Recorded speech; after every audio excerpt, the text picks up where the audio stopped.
Previously on the Game Woven podcast. There was a flood once, or so I have heard. It was vast and terrible in the way that only the greatest of disasters can be, a cataclysm so total in its destruction that when it swept the world, there was nothing left. This is not the story of that flood. This is not the story of how it came to pass, or what it broke, or what came after. North of the mountain is a plateau, home to a herd of docile beasts whose dulcet call echoes throughout the twins' cradle. In the valley below, the people learned that baptism fills the river with memories, but not truth. Separating fact from fabulation is a challenge not unlike scaling the sides of the thundering plateau. But if you don't like the water, drink the milk. In the woodlands to the south, beasts prowled and the trees wandered. The wayward, whistling, and whispering wood was home to a fungal, fae people, living their lives in and around their living host until the time came to find a new one. The turn of woe to weal gave omens of peace to a people of two minds. A calf was born on the plateau, its two heads lowing in sonorous harmony with one another. The sun set twice, once in fact, and again in reflection, not unlike the memories that can be fished from the river. Alright, so the fates have decided that we are going to the absolute top northwest corner. So we are a little bit away from the mountain with the waterfall. I drew very early on like a strange squiggly white line with some more squiggly lines to one side of it. So we'll see what any of that could mean. It's a squiggly line with like little pokey bits. Almost kind of makes you think of like spikes on a cactus or something. And if I remember correctly, that was a low elevation pool as well. Yes, it was. All right. So we've got a bit of an interesting layout. So, Legend, what we got? Let's see. So tails. You can flip a coin or Heads just or let tails? them take. Oh, yeah, sorry. I already flipped. It's tails. I forgot to say that out loud. Excellent. Perfect. Nation. Okay. Page 303. 303, you say? Yeah. The whole plan would be pointless if she drowned before reaching the island. Based on what she had heard, there would be naiads eagerly waiting for her to get near the water. Jumping in would be suicide. Nice. So, I have in my hand 6d6 after I got a couple of extras my last turn. So let's go. Let's drop one. There's better ways to roll your dice aside from throwing them on the floor, just FYI. No. But sometimes it's fun, you gotta... So, fam, my dearest friends. Mhm. Yeah. I got a full house. Let's go. Fives and What does that twos. mean? Nice. I got 5s and 2s. Yep, full house is in there. Yep, 5s and 2s. Wow. And my 6th die is a 4. So I could pick up another die, or I could cull this die and we get a wheel. We get more good omens. And I kind of feel like I want some good omens. So I'm going to get rid of one of my 4s. So my pool is now down to 5d6, but I get to roll on the full house table. Newsman, the paper boy. My options are the Beast Hunter, a public house, a rail line, the ladder. It just says the ladder, and the L on ladder is capitalized. The ladder. The Cool. ladder. A wind farm, or the Prism.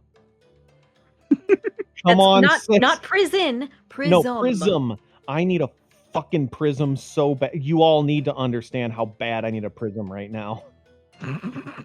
Yes! Is it a prism? Yeah. Get prismed. We're prisming. Okay. So, what is the prism in relation to drowning and trying to reach an island?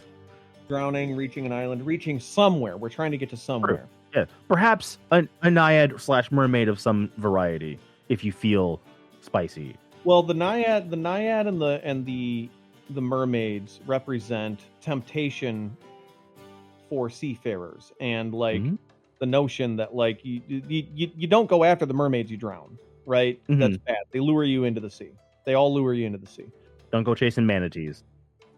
Don't go chasing manatees. Please stick to the salmon and the pike that you're used to. I was curious if what would be in the next line. The prism, and we are in the northeast corner of the map, and I think this is still a deserted area. Okay. And I think the prism is an actual glass prism that explorers found set into the ground in a very sandy flat plain. Like this is literally glass that like converted from the sand. Are we talking like a single like 6 feet tall thing? We're talking a superstructure. I'm imagining something very large and very flat and very deep. So if you look at it, if you're standing next to it, it looks like a flat sheet of glass. If you peer down into it, you realize that it is a tetrahedron that sinks into the ground. Oh. Yeah. If you stare at it during... What is the term for the solar event where there are two sunsets? Oh. A dance. The dance. Sundance. Sundance kids. Okay, if you do that, the calves are named Butch and Cassidy. Yeah. It could be the water sun dance. Or the sun water dance. Setting of a second sun. I like the dance.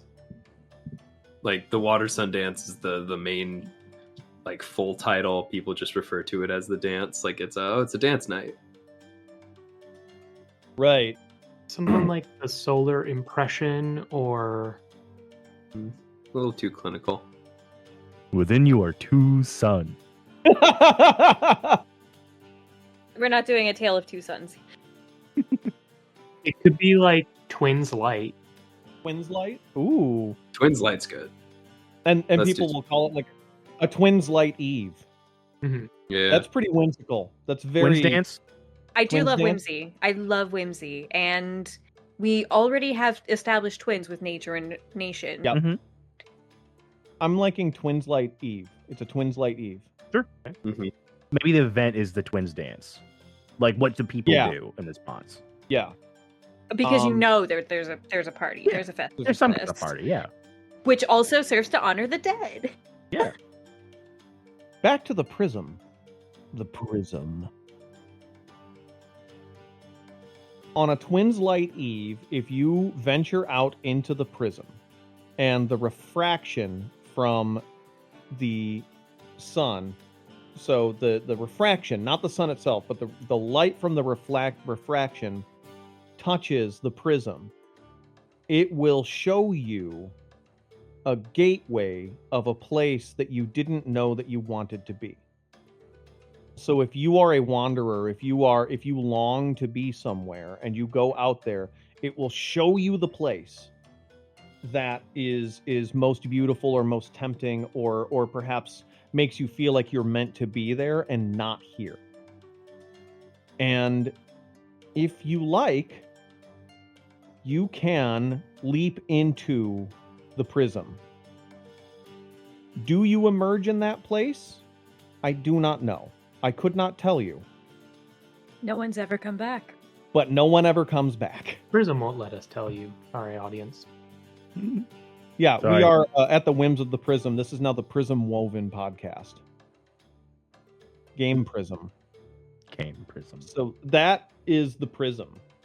Those that try to explain I the love prism go to the same place that people who go through the prism go.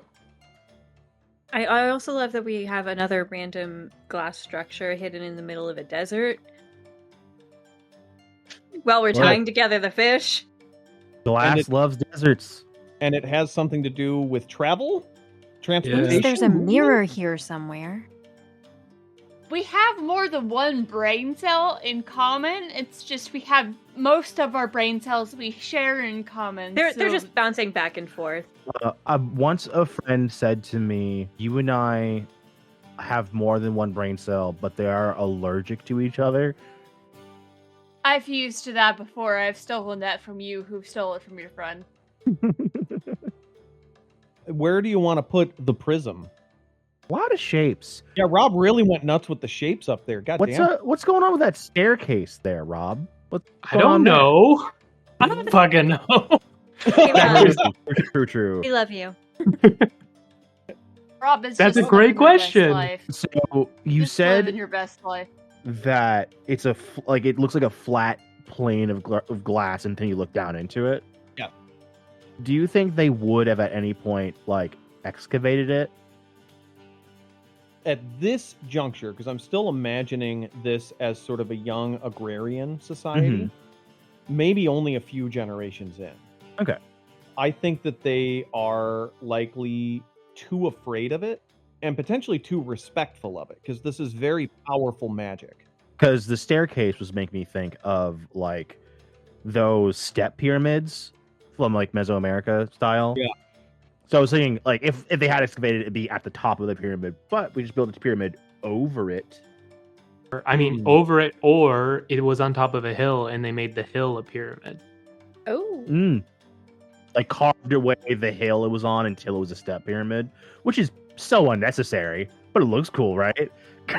It's called terracing, sweetie. Look it up. I could see, yeah. So it's at the top of a terraced desert hill that was not originally like that. Cool. The people here, or maybe the people that came before them, carved it out like that. Okay. I'm into that. That's sick. I had another word come into my brain. I was gonna say, I do think it is entertaining if it was already carved out and terraced out, and that's when they went to check it. I was like, oh hey, what's this? What? Clearly, someone found it, terraced it, and then jumped in it. Yeah. Must. My brain went the Prismid, and nope. Nope. It's Yeah, a now as prism well. that's just very mid. Anything else to add, Lex? No. I want to put it by those little stairs Rob got going on. All right. Wheel. Give us some good omens. I pulled the Two of Cups. The Speaking of star. audio mediums. Because you're And using Ten divination of cards. Wands. Sorry. Do that again. Sorry, I'm being a medium on audio. Emily, read those again. I couldn't help it. So we have Two of Cups, the Star, and Ten of Wands. Hell yeah. What a reading. So for the Two of Cups, that's unity, partnership, connecting. You've got the two cups passing the water.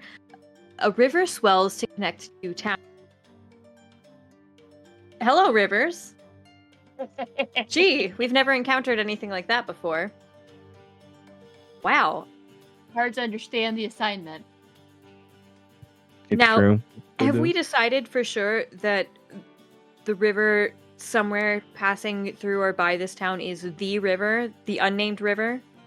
I believe Hasn't we been have decided decided that this is the Riverhead. Or are we just going for it? I think we were talking in the green room that we wanted this to be the Riverhead. I kind of maybe like the idea of these waterfalls feeding into the river. So this is the top of the... Okay. Yeah. The river.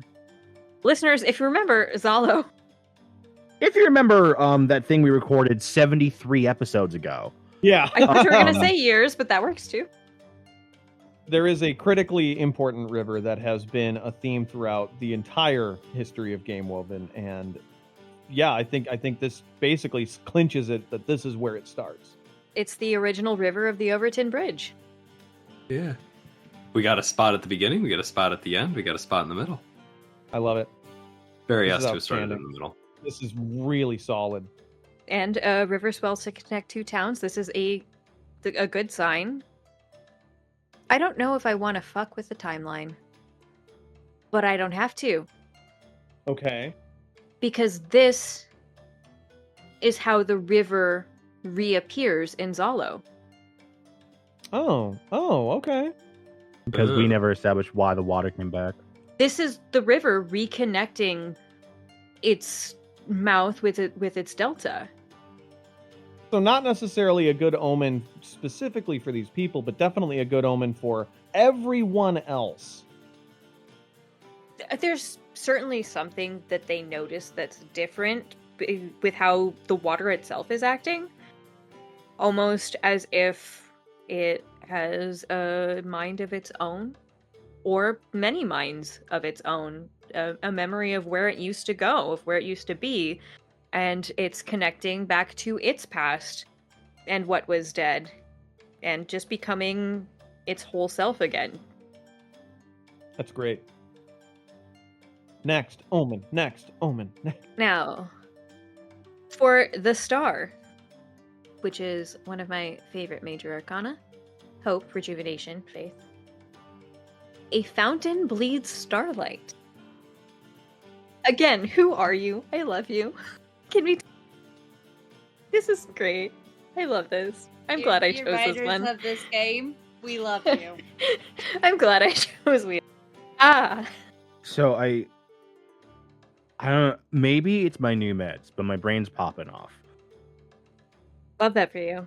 Yeah, I would just imagine just a really big guy crying for the first time because you said mountain bleeds starlight. Well, a fountain bleeds starlight. I heard a mountain bleeds starlight. That's also weird. cool. I liked your I thing though. do Lex. love that. That's cool. Yes. That's really good. Just a big beefy man crying for the first time. That gets you, especially if it's happy tears. Because you heard the harmonization of a two-headed baby calf. Oh. If I could to swing in on this. You get to be happy too, Zed. Yeah, this guy just lost his... It was the kind of situation where they needed to set the family up, but it was always, okay, we'll get married next year. And I think he's a trapper. He's the kind of person that goes and spends a lot of time down in the Wayward Woods, and maybe he even climbs up the Thunder Bluffs or the Plateau of Echoes or whatever. And he comes back and finds that the guy that he was going to marry is died, and makes it back just in time to be one of the people to give the final baptism, lays him to rest in the catacombs. And a few days later, he knows that he needs to get back out. He needs to go out and do his job. But he's been just staying with his betrothed's parents to just remember the life that was. And just as a particularly sweet chord starts blowing out from the plateau, he takes a bite of I think he's eating a mussel. It's not even a fish, it's a mussel. Or an oyster that they dug out of the river. And one of the happiest days, back before he had to start going out like this, because he's got his own family to take care of after his own parents passed. But before all of that, he and his boyfriend had climbed up the bluff and had been looking out over the sunset. And when he eats this mussel, he all of a sudden has a crystal clear image of the stars coming out that night as they had been lying on the plateau. And then he realizes that the view shifts slightly and he sees his own face. And it's that bone deep sensation of, my God, this person is gorgeous. And that sense that you need to kiss them.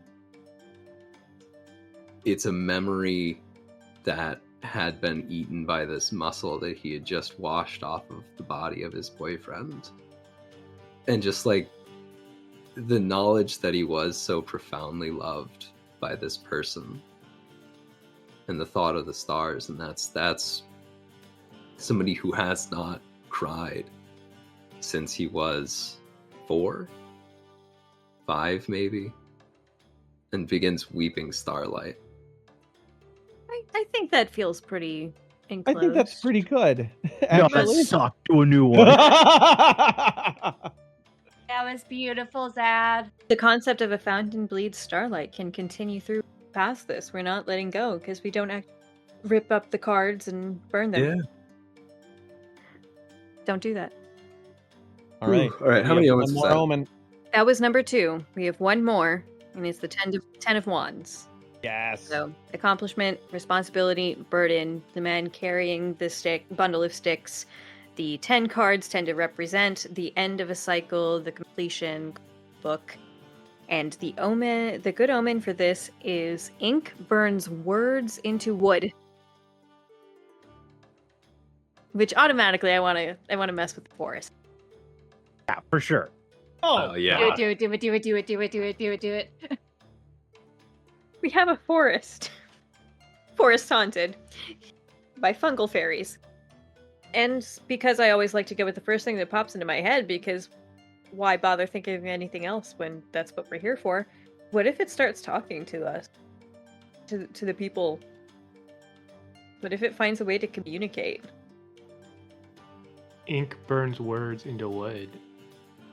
It'd just be like across the tree line. There's just like words in the trunks of trees. They start Spelling out shuffling the messages. trees around. I'm thinking it happens by accident at first. As if this always could have happened. It just hasn't. And it's a poet is at the very edge of the woods, kind of the safe part of the woods, and is just composing, just writing, and is startled by a sound and knocks over her inkwell, and it splatters all over the tree, and then the ink, not every splotch of the ink, but just like the part where the words are, burns as she wipes the ink away, and it leaves a fragment of a message. And that's when the poet kind of realizes, like, oh, the trees are kind of talking to us. My question is, so now we know that, like, if you put ink on the tree, it might have words on it. My question is, what are the trees saying? So, I have a thought that oh no, this is supposed to be happy. No, that'd be Yeah. Yeah. Yeah, it's gotta be happy. Mhm. So Lex, you and I actually have to stay out of overarching this. happy. gotcha. Me, Lex, and Zad are not allowed. Feelings and emotions are complicated. Feelings and emotions are complicated. First of all, I feel like she was startled by a starling. Just gonna say that. Hey, let's fucking go. Yeah. Maybe that's where the word startled came from. Yeah. Maybe. We don't know how language was formed here. That's a whole nother thing to go into. What are we, Tolkien? Not Please yet. no. Not yet. We haven't gotten to the languages yet. Anyone who's seen fairies tend to encounter them when they're at their wildest, their wiliest, trying to ensure that the forest can survive and bring them food. So they don't tend to, 1, try and talk to them, or 2, if they do, come back. So I think it's communicating through the trees to maybe kind of work out a bit of a relationship. So rather than everyone runs from the fairies and the fungus, they're very will-o'-the-wisp coded, the fairies have been. They more realize they can try and communicate their needs, and they've been doing probably for a while before it's found out. So what if the messages are just like what if the first message, the message we just saw, is like, what are you doing? What are you writing? Like, what is that? What you doing? You ever wonder why we're here? That's a cliche. You ever think about dying? What if at first the communication's kind of like talking with the 4-year-old? What that? What doing? Why? Because they don't quite know the structure in our language. Yeah, but the more time people spend like talking and communicating, some of them learn how to communicate better. And the starling is there as a translator, acting to facilitate the conversation. Starlings are the ones that do. That wasn't where I was going, but yes! But it was where I was, because your mind's always on Letheris, mine's on Narithma. Some reason. Woo! Yeah, I think certain people figure out how to communicate with the forest and the fairies. Not everybody. That would take a lot of time. And a lot of ink. And a lot of ink. I think that's a lovely omen to close out this session on. Robert has a button, I've got a button. My button involves naming the actual village that lives here. How dare Robert, you? what was your button? So my button was that more just adding a little more mystery. So If you could gesture vaguely at it, and then we'll kind of decide what order you know what I'm saying? there's going to be something different about one of the like twins lights. Was my thought. So I think we can do both of these. So here's my thinking is, and I think it starts the first time these people experience a twins light eve. And I think what it does is it kind of brings this sort of disparate agrarian community together into one place, and they all go to see it. And it is at this moment that they kind of collectively decide, like, let's make something of this. Let's come together permanently. And I guess I would say incorporate. Like, let's give ourselves a group identity and become our people who are sharing this space and these experiences. And I think the first thing they come up with is they say, what are we going to name this land that we live on? What are we going to call ourselves? And so I was going to ask, can we come together and name this place and these people? No. Theoretically, yes. So I think we've demonstrated we can't name things. Do we want to? Totally naming things. It has happened many times. My thought is if we all just like throw a syllable or two into the chat and we string them together till we find a good one. Yeah, I was gonna say, theoretically, yes. At this moment in time. my thought for like the people is they could like have named themselves like the twins' children, or like and then that Maybe they found a religion and that's what they call themselves. Mhm. Yeah. So syllables, we have K, K-E, Olm, Lee, Cha, Kyomlicha, Vel, Vellum. Polyvellum has a surprisingly nice flow to it. Polyvellum. Velicolum. Like Veli Column. Valley Columns. Yeah, that's not too bad. Valley Column. The home of the twins. What do we call them? Yeah, I'll play with the spelling for the transcriptions until Yeah. I find something that looks nice to me. Yeah, Emily will mess. That's how I do that. I just mess around until it looks good. Looks right. Not gonna lie, Veli Column sounds like they just kept squishing together. What will we call them? Until it said Veli Column. Valley column this. Yes, we called him. Ooh, the twins' cradle. I like that too. And honestly, this is really cool too because we've got the mesa and the mountain, and those are the twins, Yeah. which Mhm. implies that they are Oh. paternal twins, right? Paternal is the ones that Fraternal. aren't identical. Fraternal, which implies that they're fraternal twins, which is very interesting. So we get this dualism.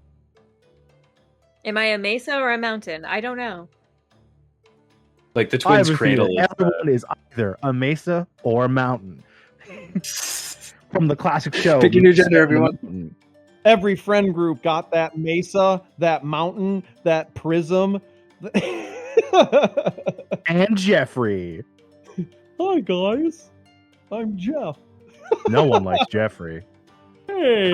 maybe Jeffrey's the fountain that bleeds starlight. Oh, you made it sad. No, we made it sad. So Velicolum, we're thinking this valley or this region will be called the Twins Cradle, which I think is pretty cool. I like that a lot. And these people call themselves Velicolum, which is the town in the Twins Cradle. It also sounds Yeah. kind of like welcome. Oh yeah, maybe they literally used their town's name as a greeting. Let it go. Velicolum. No. Well, I don't hate it. I kind of don't hate it as a cultural moray. we gotta pull it in conversation before I'm gonna be sold. Okay, that's fine. Default greeting is Valir. So, Rob, you had sort of a final image you wanted to leave on. Yeah. So I think it's not a number significant. It's just on one of the Twins Dance Eves, or Twin Lights Eve, a pair of siblings go to the Prism. One is so steadfast in their belief. They are devoted. They feel as though they know where they're meant to be.